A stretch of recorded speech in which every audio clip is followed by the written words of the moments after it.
That's my Last Duchess painted on the wall, looking as if she were alive. I call that piece a wonder now. Fra Pandolf's hands worked busily a day, and there she stands.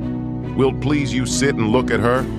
I said, Fra Pandolf, by design. For never read strangers like you that pictured countenance, the depth and passion of its earnest glance, but to myself they turned, since none puts by the curtain I have drawn for you but I, and seemed as they would ask me if they durst, how such a glance came there.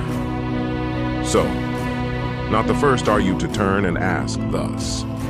Sir, 'twas not her husband's presence only called that spot of joy into the Duchess's cheek. Perhaps Fra Pandolf chanced to say, her mantle laps over my lady's wrist too much.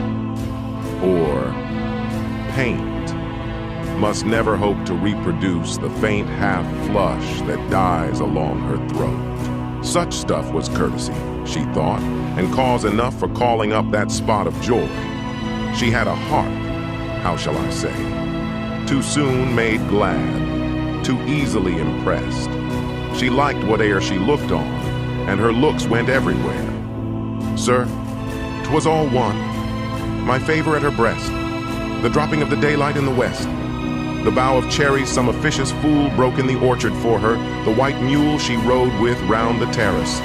All and each would draw from her alike the approving speech, or blush, at least. She thanked men, good, but thanked somehow, I know not how, as if she ranked my gift of a 900-years-old name with anybody's gift. Who'd stoop to blame this sort of trifling? Even had you skill in speech, which I have not, to make your will quite clear to such an one, and say, just this or that in you disgusts me. Here you miss, or there exceed the mark. And if she let herself be lessened so, nor plainly set her wits to yours, forsooth, and made excuse, e'en then would be some stooping, and I choose never to stoop. Oh, sir, she smiled.